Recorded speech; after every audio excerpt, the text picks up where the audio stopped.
എന്ന വാട്സപ്പ് നമ്പറിലേക്ക് ഉറവിടങ്ങളുമായി ബന്ധപ്പെട്ട് ഏതെങ്കിലും തരത്തിൽ വിവരങ്ങൾ നൽകുന്ന വിദ്യാർത്ഥികളോ ബന്ധപ്പെട്ട ആളുകൾക്കോ 5000 രൂപ പാരിതോഷികം കൊടുത്തുകൊണ്ട് ഞങ്ങൾ ഈ ക്യാമ്പയിനിൽ പ്രധാനമായി പറയാൻ ആഗ്രഹിക്കുന്നത് ഇതിന്റെ ഉപയോഗത്തെ കുറയ്ക്കുക എന്നതിനപ്പുറം ഉറവിടത്തെ തടയുക എന്നതാണ് ഗവൺമെന്റ് പ്രധാനമായും ലക്ഷ്യമാക്കേണ്ടത് എന്ന് എംഎസ്എഫ് ആവശ്യപ്പെടുകയാണ്.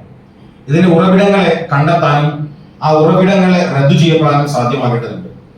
നമുക്കറിയാം, ഏറ്റവും പ്രധാനമായി ആ ഉറവിടങ്ങൾ ഇല്ലാതെയാകുമ്പോൾ മാത്രമാണ് അതിന് ലഭ്യതക്കുറവ് നാട്ടിലുണ്ടാവുക. ആ ലഭ്യതക്കുറവിനൊപ്പം മാത്രമാണ് നമുക്ക് അതുമായി ബന്ധപ്പെട്ട ഏതെങ്കിലും തരത്തിലുള്ള ബോധവൽക്കരണ ക്യാമ്പയിനുകൾ വിജയിപ്പിക്കാൻ വേണ്ടി സാധ്യമാവുകയുള്ളൂ. മറ്റു ഡ്രഗ്സുകളിൽ നിന്ന് വ്യത്യസ്തമായി സിന്തറ്റിക് ഡ്രഗുകളുടെ ഒരു പ്രത്യേകത എന്ന് പറയുന്നത് നിങ്ങൾക്ക് മാധ്യമ പ്രവർത്തകർ കഴിഞ്ഞ കുറച്ച് ദിവസങ്ങളായി അതിന്റെ പിറകിലുണ്ട് എന്ന് ഞങ്ങൾക്കറിയാം. അതിന് ഏറ്റവും വലിയ സവിശേഷത എന്ന് പറയുന്നത് ഇത് ഉപയോഗിക്കുന്ന ആളുകളെ നമുക്ക് ഐഡന്റിഫൈ ചെയ്യാൻ കഴിയില്ല എന്നുള്ളതാണ് ഏറ്റവും പ്രധാനപ്പെട്ട പ്രശ്നം. അത് വയലൻസിലേക്ക് പോകുമ്പോൾ മാത്രമാണ് നമുക്ക് തിരിച്ചറിയാൻ വേണ്ടി കഴിയുന്നത്. അപ്പോ അതിന് ഉറവിടത്തെ തടയുക എന്ന ഏറ്റവും പ്രധാനപ്പെട്ട ഒരു ലക്ഷ്യം ഗവൺമെന്റ് മുന്നിലെടുക്കണം. അതിന് എംഎസ്എഫ് ഞങ്ങൾ അന്തർ സംസ്ഥാന ബന്ധം സ്ഥാപിക്കുന്ന ചെക്ക് പോസ്റ്റുകളും അതുപോലെ തന്നെ റെയിൽവേ സ്റ്റേഷനുകളും കേന്ദ്രീകരിച്ച് ഒരു സമരം ഞങ്ങൾ പ്രഖ്യാപിക്കുകയാണ്. അവിടുത്തെ പരിശോധനകൾ കർശനമാക്കണം എന്നാവശ്യപ്പെട്ടുകൊണ്ടാണ് അത്തരം കേന്ദ്രങ്ങൾ കേന്ദ്രീകരിച്ചുകൊണ്ടുള്ള റെയിൽവേ സ്റ്റേഷനുകളും ചെക്ക് പോസ്റ്റുകളും കേന്ദ്രീകരിച്ചുള്ള ഒരു സമരത്തിന് ഞങ്ങൾ നേതൃത്വം കൊടുക്കുന്നത്. അതത് ഘടകങ്ങൾ ആ സമരത്തിന് നേതൃത്വം കൊടുക്കും. രണ്ടാമത്തെ ഒരു ഘട്ടം അതിന്റെ ഉപഭോഗവുമായി ബന്ധപ്പെട്ട ബോധവൽക്കരണമാണ്. ഇത് ഏറ്റവും പ്രധാനമായി നടക്കുന്നത് ഞാൻ നേരത്തെ പറഞ്ഞതുപോലെ നമ്മുടെ ഹൈസ്കൂൾ, ഹയർ സെക്കൻഡറി സ്കൂളുകളിലാണ് ഇത് ഏറ്റവും പ്രധാനപ്പെട്ട സപ്ലൈ നടക്കുന്നത്. കോളേജുകളിലേക്ക് എത്തുമ്പോൾ ഉപയോഗം ഉണ്ടെങ്കിലും ബോധവൽക്കരണം യഥാർത്ഥം നടക്കേണ്ടത് ഈ ഘട്ടത്തിലാണ് എന്നാണ് ഞങ്ങൾ മനസ്സിലാക്കുന്നത്.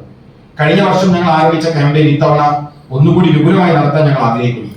അധ്യയന വർഷത്തിന്റെ ആരംഭത്തിൽ ജൂൺ മാസം 1-ാം തീയതി മുതൽ 10-ാം തീയതി വരെ സ്നേഹവും കാരുണ്യവും ആർദ്രതയും ഉയർത്തിപ്പിടിച്ചുകൊണ്ട് വിദ്യാർത്ഥികൾ പരസ്പരം ആലിംഗനം ചെയ്യുന്ന ഒരു സ്നേഹം കൈമാറുന്ന രൂപത്തിലേക്ക് ഒരു ആലിംഗന ക്യാമ്പയിൻ ഞങ്ങൾ അവിടെ ആരംഭിക്കുകയാണ്.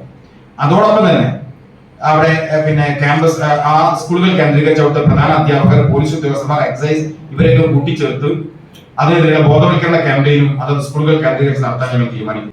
ഞങ്ങൾക്ക് ഘടകമുള്ള കേരളത്തിലെ 5236 കേന്ദ്രങ്ങളിൽ ഞങ്ങൾ ജാഗ്രതാ സമിതികൾ രൂപീകരിക്കണം. 3 അംഗ ജാഗ്രതാ സമിതികളാണ്. കേവലം ജാഗ്രതാ സമിതികളായിട്ടല്ല, എംഎസ്എഫിന്റെ സംസ്ഥാന കമ്മിറ്റി ഓഫീസായിട്ടുള്ള ഹബീബ് സെന്ററിൽ ഒരു മൊബൈൽ നമ്പർ ഞങ്ങൾ കൊടുക്കുന്നുണ്ട്. 85 47 52 53 56. നമ്പർ ഒരിക്കൽ കൂടി പറയാം. 85 47 52 53 56 എന്ന വാട്സപ്പ് നമ്പറിലേക്ക് ഉറവിടങ്ങളുമായി ബന്ധപ്പെട്ട് ഏതെങ്കിലും തരത്തിൽ വിവരങ്ങൾ നൽകുന്ന വിദ്യാർത്ഥികളോ ബന്ധപ്പെട്ട ആളുകൾക്കോ 5000 രൂപ പാരിതോഷികം കൊടുത്തുകൊണ്ട് അതിന് ഉറവിടങ്ങൾ കണ്ടെത്താനുള്ള ഒരു വലിയ ശ്രമമാണ് ഞങ്ങൾ നടത്താൻ ആഗ്രഹിക്കുന്നത്. അങ്ങനെ ലഭിക്കുന്ന ഉറവിടങ്ങളെ ബന്ധപ്പെട്ട പോലീസ് ഉദ്യോഗസ്ഥന്മാർക്ക്, എക്സൈസ് വകുപ്പിന് ഞങ്ങൾ കൈമാറുകയും ആ ഉറവിട കേന്ദ്രങ്ങളെ ഇല്ലാതാക്കുകയും ചെയ്യണം എന്നതാണ് ഈ ലഹരി വിരുദ്ധ ക്യാമ്പയിനുമായി ഞങ്ങൾ ആഗ്രഹിക്കുന്നത്. ഇത് ഒരു ജീവൻ പൊടിഞ്ഞു പോകുമ്പോൾ ആരംഭിക്കേണ്ട ചർച്ചയോ ആയുധങ്ങൾ കയ്യിലെടുത്ത് നിരവധി ആളുകളെ കൊല ചെയ്യപ്പെടുന്ന കൊലയാളിയായി ഒരാൾ മാറപ്പെടുമ്പോൾ ചർച്ച ചെയ്യപ്പെടേണ്ട ഒന്നല്ല എന്ന ബോധ്യം ഞങ്ങൾക്കുണ്ട്. ഞങ്ങൾ നേരത്തെ ഇതുമായി ബന്ധപ്പെട്ട ചർച്ചയിലുണ്ട്. പക്ഷെ കേരളത്തിന്റെ പൊതുബോധം കഴിഞ്ഞ ഒരു 10-15 ദിവസങ്ങളായി വളരെ ഗൗരവമായി ഈ വിഷയത്തിൽ ചർച്ചയിൽ പോകുന്നു. മാധ്യമങ്ങളൊക്കെ സ്വമേധയാൽ അവരുമായി ബന്ധപ്പെട്ട ക്യാമ്പയിനുകൾ ഏറ്റെടുക്കുന്നു. അപ്പോൾ ആ ക്യാമ്പയിനുകളുടെയും അതിന്റെയൊക്കെ ഒരു വിജയം നമ്മളിൽ ഉണ്ടാകട്ടെ എന്ന് കൂടി ആശംസിക്കാൻ ഈ അവസരത്തിൽ ഉപയോഗപ്പെടുത്തുകയാണ്. ഇന്നലെയും ഇനിയാതുമായി കുറെ ചാനലുകൾ, രാഷ്ട്രീയ വിദ്യാർത്ഥി സംഘടനകൾ, യുവജന സംഘടനകൾ ഒക്കെ നടക്കുന്നുണ്ട്. അതിൽ ഗവൺമെന്റ് ഇവരെയൊക്കെ വിളിച്ചു വരുത്തി കേരളത്തിന്റെ ഒരു ക്യാമ്പയിനായി ഇതിനെ മാറ്റണം എന്നാണ് ഞങ്ങളുടെ അഭിപ്രായം. ഇപ്പൊ എംഎസ്എഫിന്റെ ക്യാമ്പയിൻ നടത്തുന്നുണ്ട്, മറ്റു വിദ്യാർത്ഥി സംഘടനകൾ നടത്തുന്നുണ്ട്, യുവജന സംഘടനകൾ നടത്തുന്നുണ്ട്, നിങ്ങൾ മാധ്യമ പ്രവർത്തകർ തന്നെ നിങ്ങളുടേതായ ക്യാമ്പയിനുകൾ നടത്തുന്നുണ്ട്. ബഹുമാനപ്പെട്ട മുഖ്യമന്ത്രി ഇവരെ എല്ലാവരെയും വിളിച്ചു ചേർത്ത് ഇതൊരു കേരളത്തിന്റെ നമ്മുടെ ഒരു ക്യാമ്പയിനായി ഇതിനെ മാറ്റണം. വിദ്യാർത്ഥി സംഘടനകൾക്ക് ക്യാമ്പസിൽ ഞങ്ങൾ ചുമതല വഹിക്കാം, യുവജന സംഘടനകൾ തെരുവിൽ ചുമതല വഹിക്കട്ടെ.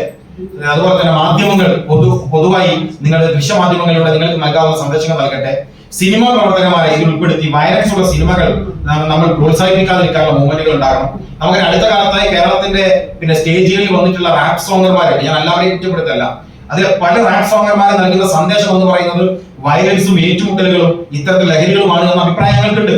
അപ്പൊ ഇതെല്ലാം കേരള ഗവൺമെന്റ് ഇതിനെയെല്ലാം ഓർത്തുകൊണ്ട് വിവിധ സന്നദ്ധ സേവകർ, രാഷ്ട്രീയ പ്രവർത്തകന്മാരൊക്കെ നടത്താൻ ആഗ്രഹിക്കുന്ന ഈ ക്യാമ്പയിന് കേരള ഗവൺമെന്റ് ഏകോപിപ്പിച്ച് ഇത് കേരളത്തിന്റെ ഒരു ക്യാമ്പയിനായി, ഒറ്റ ക്യാമ്പയിനായി അതിനെ ഗുണകരമായ ഒന്നാക്കി മാറ്റാൻ സംസ്ഥാന സർക്കാർ ഇപ്പോ ഇടപെടണം എന്നാണ് ഞങ്ങളുടെ അഭിപ്രായം. അത് ഗവൺമെന്റ് അതിന് മുൻകൈ എടുക്കണം. അതിനോട് 100% സഹകരിക്കാൻ ഞങ്ങൾ തയ്യാറാണ്.